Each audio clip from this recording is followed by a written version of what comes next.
Well, here we are. Today is bittersweet.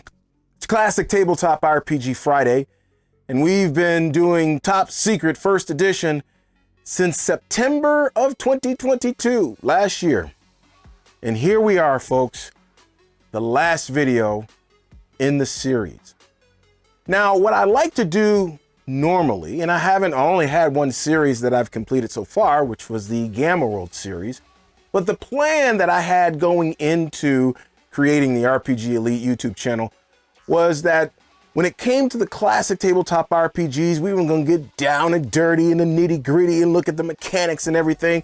And then we were going to top it off by having a gameplay session where you can see all those mechanics at work and a little bit of RPG elitism on display. Well, with Top Secret, I had a couple of issues there when it came to that gameplay session.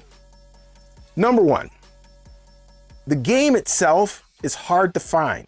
The only places that you're going to find it is on eBay or on Amazon. They're going to be limited copies. You don't have any official PDF versions of the game. It's just a hard thing to find.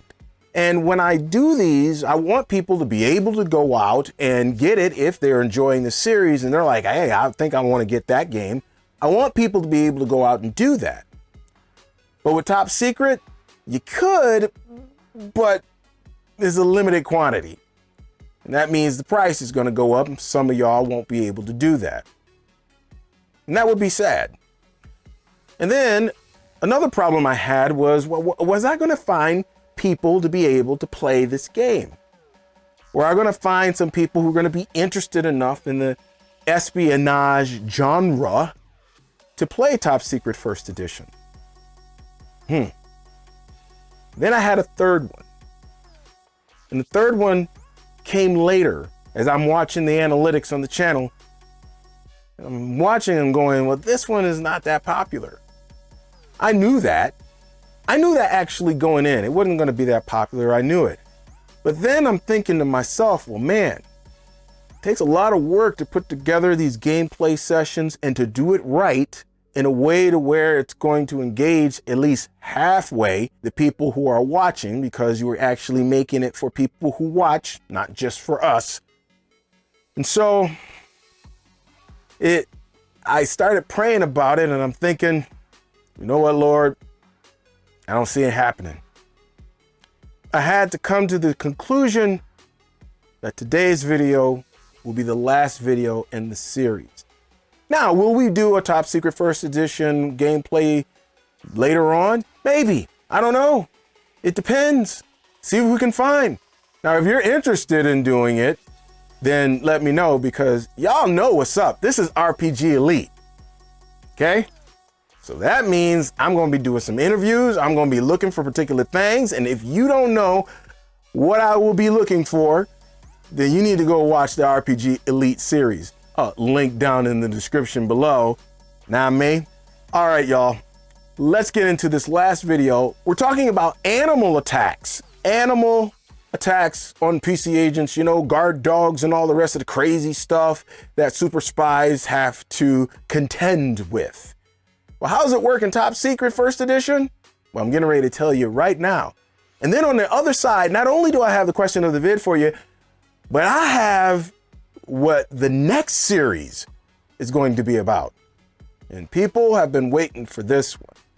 So, I'll see you then. Let's roll them.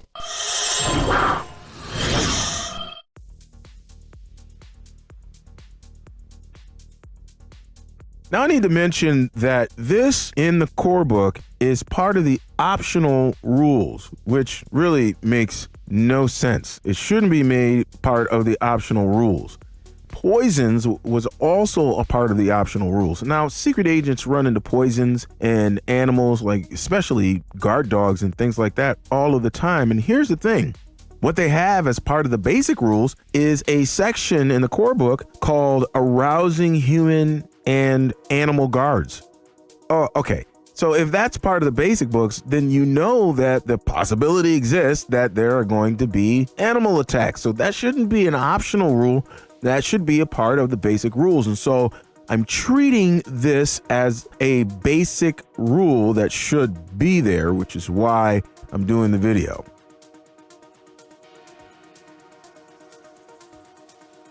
How Top Secret 1E explains animal attacks and how you're supposed to figure all that stuff out is, quite frankly, a hot mess.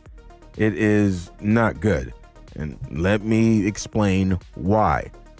So they explain that you are supposed to roll 2d10 and add the value represented on the animal table for that creature to the result. Let's go to the animal table and take a look at it. So these are the different animals that they have on the table, and then if there's an other animal, then the administrator, you gotta figure it out. These are the modifiers that's supposed to be added to the result of 2d10. You sure about that? That would mean that on a extremely providential roll, you can get an 18 and an 18 for an animal, which means that they would automatically be OP. The reason I say that is because if you look at Sarah here and you go back to her life level, she only has a life level of 13. And the other agents that I had created as well, Lucas had one of 7 down here. And then we had Bartholomew over here, or BJ, and he only had 10. Now we go back to that table and we even do a Falcon who has an actual negative modifier. They can still do a whopping 16 points of damage, and that's again, that's assuming that they roll an 18 for the injury with 2d10, which means they can just one-shot all of those agents. And that would be the end of it. Okay, they didn't explain it well, because this is what I think they meant, that you roll 2d10 and then you add the result to each die, and one for the first result is going to be the life level, and the other is going to be the injury rating. All right, that would make more sense. The 10-sided die that you're supposed to roll, a 0 is actually a 0, which again makes me think, okay, so this is supposed to be on 1d10. They just explain it horribly in the core book.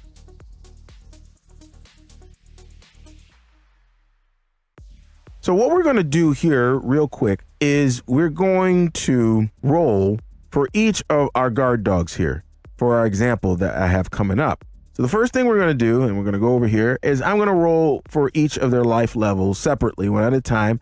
And if we go back to the table, we know that we're going to add 2 to the result. All right. So I'm going to go to number 1 here. We're going to roll life level 8.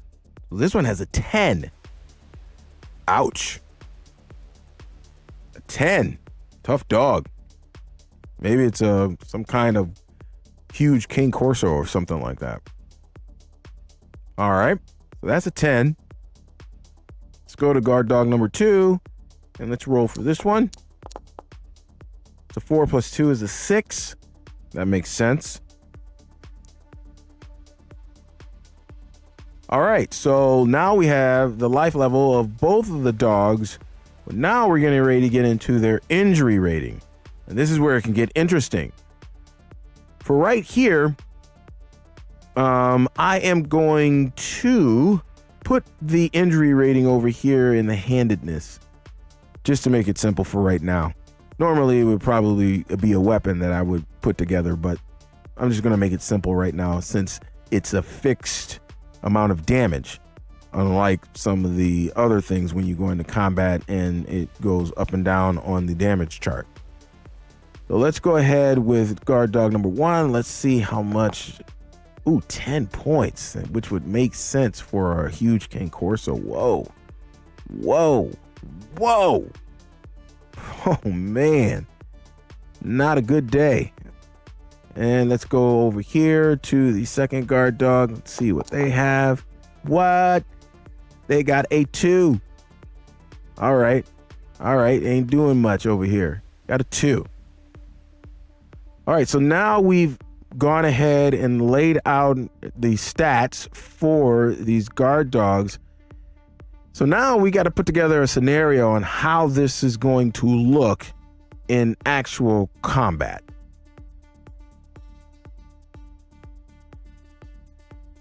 Most animals, when they attack, will try to bite. That is going to be their offensive weapon of choice, which would probably be the only one that they have. Go ahead and look at the animal table here. Almost all of these will bite. Even the gorilla will bite, but he can smash you upside the head too. So same thing with the bear. But all of these will bite or claw at you in some way. Even the falcon, even though they can claw you, they can still peck you with the beak, which is a bite. Since they're biting, the particular table that you're going to roll off of is going to be the non-trained holds combat table. Now, why would it be that table? Well, it's been a while since we looked at it, but if you look at this table, you see that right down here, bite to the head, chest, abdomen, arm, or leg. So this is going to be the one you're going to use for their offense. All right, so we have a situation. 2 guard dogs. The guard dogs are closing in on Sarah. Now, Sarah doesn't want to kill the dogs, but she also doesn't want to get bit. Now, Sarah has the skill to do some judo, right? Remember, her military science was 82. And if we look back at allowable combat, since she has a military science of 82, that allows her to do some judo. And judo is concerned with throws and stuff, okay? So instead of trying to kill the dogs, she could easily kill the dogs, just shoot the dogs. But she's going to try to be cool about this. And when the dogs attack, she is going to throw these dogs. She's still going to do damage because she's going to throw them in the walls and stuff. And maybe that'll be enough for them to go ahead and just quit. Who knows? So she has the advantage because if you remember, you compare the surprise. She has 109 of all the combatants, and they have a 40. That's about as high as it's going to go, and so she is going to get the advantage here. So she's going to attack. So we have to look at the judo throws and holds table, and she is going to do a leg throw. She's going to do a leg throw. One of them jumps at her or something crazy like that. She's just going to take the leg and throw the dog across the room, using her body and her body weight. Just throw the dog, to a wall or something. Again, trying to be cool about it, but if she gets bit, then she's going to change up tactics. You're going to have to pull out a gun or something and shoot him, So let's go with that. Now, since we're on the judo table, let me pull that back up.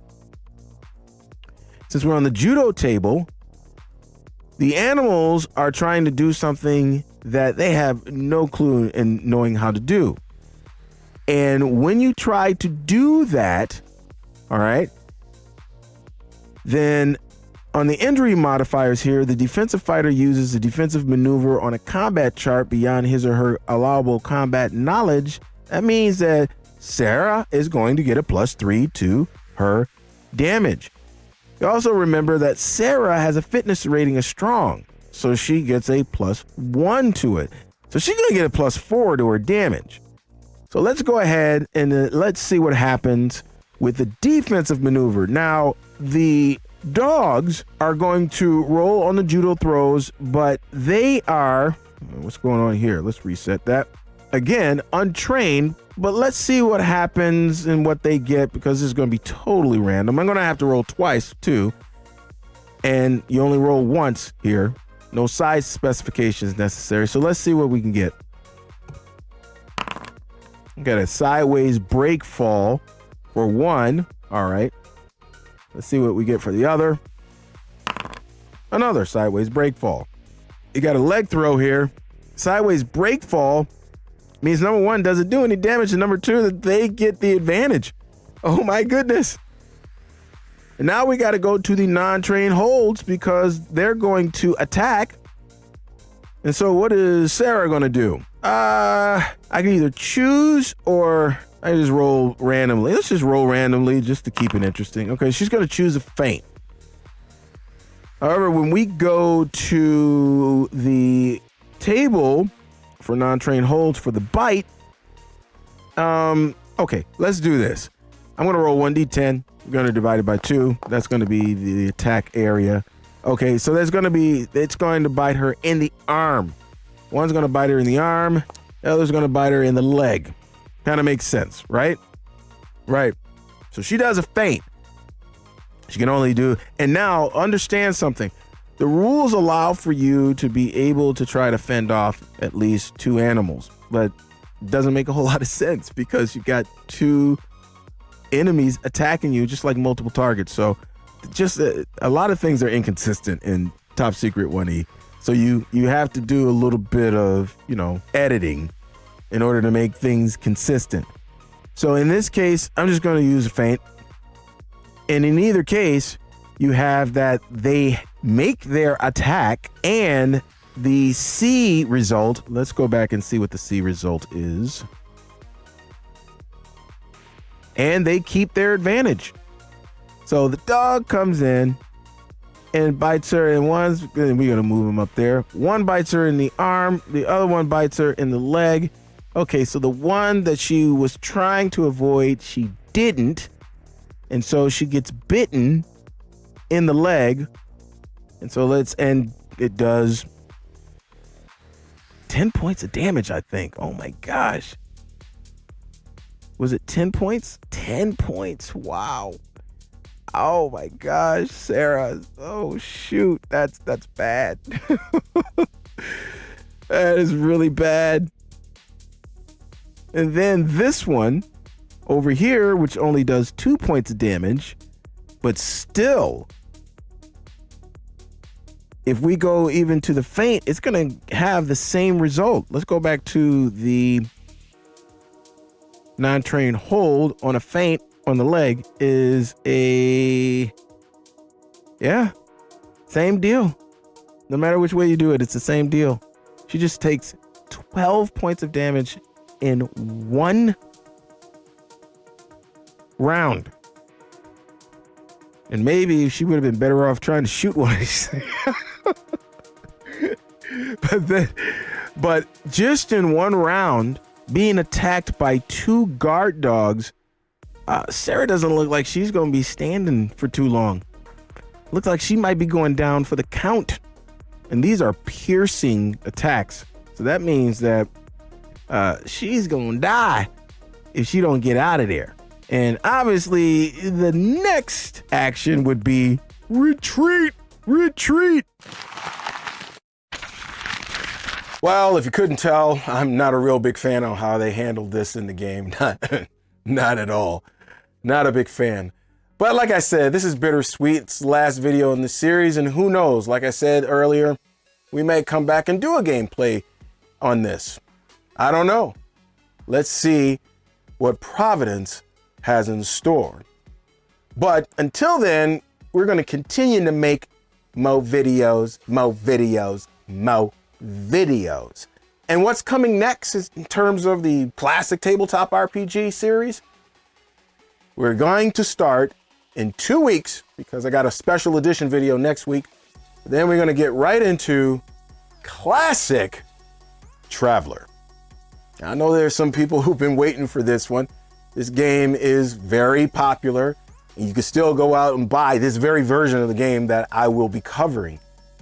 So in 2 weeks, we're going into outer space. I'll be pretty excited about that one myself. Hey, if you like this video, got some value out of it or anything like that, then go ahead and crush the like button. Also, if you want to stick around, especially since we're getting ready to go through a new series and some other stuff that's just going down, then go ahead and hit the subscribe button and the notification bell. And if you really want to get down and dirty with it, you can join the LEET Squad where I got free giveaways and some other perks for people who are a part of the LEET Squad. My LEETs, what's up, y'all? If you want to be a part of that, down in the link in the description below, it's going to be a link and you can go and sign up for that. And you can also go to the new RPG Elite website to find out a little bit more about the things that we do here, or just to read up on some different articles and things and find out some of the other games that we promote. Not necessarily classic. Some of them are more modern. All right, y'all. Well, let's get to the question of the vid. We're down to the last video. Here we are. And the question is, what'd you think? Did you like the series? Did you not like the series? Did you not watch the series? That kind of thing. Because I know a lot of people didn't watch it. But for those of you who did, what'd you think? And would you be interested in playing a top secret 1E game now that you know a little bit more about it? Let me know down in the comments below. Really want to hear from you guys. Okay, that's going to do it for me. I am going to have to do my snaggle puss. So exit, stage left. If you got a game coming up this weekend, then happy game, and I hope you have an RPG Elite session. Also, if you want to watch some more videos, maybe you missed the Top Secret series. Here, check them out. Right here. They're all there. Have at it. And your boy is out of here, signing off. I'm gonna catch you on the flip. Peace, y'all. 13,000 leets. Oh, yeah, I'm outie.